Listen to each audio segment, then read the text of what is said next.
Hello everyone and welcome to the Marion County Sheriff's Office Newsroom. I'm Lauren Letelier here with your daily crime report, first at 5, and today we have a very special crime report. We have a member of our Crisis Negotiations team, Sergeant Keith Miller. Now you guys were very busy last night. This is not a call that we get every day.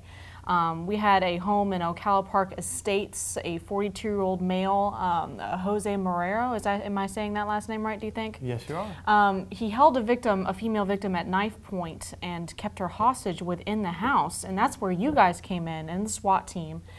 It was a 2-hour standoff. I can only imagine, what you guys did during those 2 hours, talking to him, trying to get him to, really make sure that this ended peacefully. Tell us about a little bit what happened give us a bird's eye view, what happened last night. All right. Well, about 5:15 yesterday afternoon, one of my negotiation team leaders, Sergeant Tim Andrews, gave me a phone call, said, "Hey, I'm headed to a call now.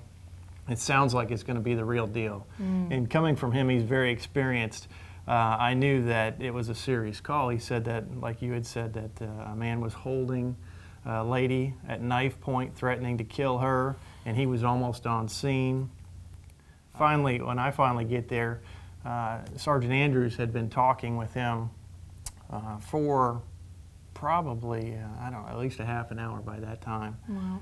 And at some point we're trying to work with him to give him some support, because there was a lot of obstacles in this negotiations, because Mr. Marrero spoke mainly Spanish, and Sergeant Andrews didn't speak Spanish, so we requested the assistance of a Spanish-speaking deputy. But Mr. Marrero had been isolated within the house. He had retreated back into the master bathroom of the house, and my negotiators were with the SWAT team in the master bedroom talking to him through the door.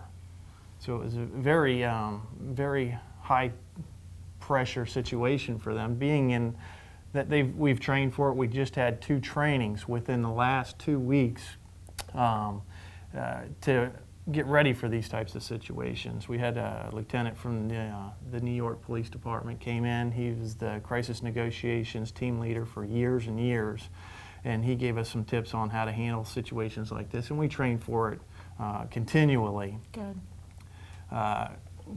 So we set up, we had Sergeant Andrews inside the house. We had a backup negotiator with him, along with the initial responding deputies and the SWAT team. It was a tense situation because Mr. Marrero, he was very agitated to the point to where he said he was going to kill the lady, and he began counting down.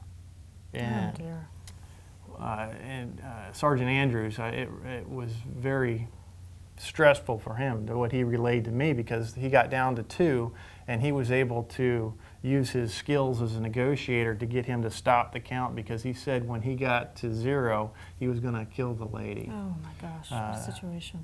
So very, very, very stressful situation, and calmed it a little bit at that point. We were able to get a Spanish-speaking deputy in there, Wadi Sedan.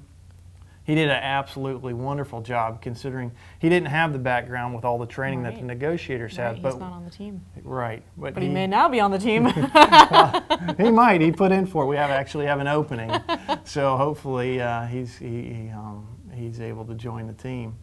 But with the 2 negotiators there, they were able to assist him and feed him information and keep him on the right course.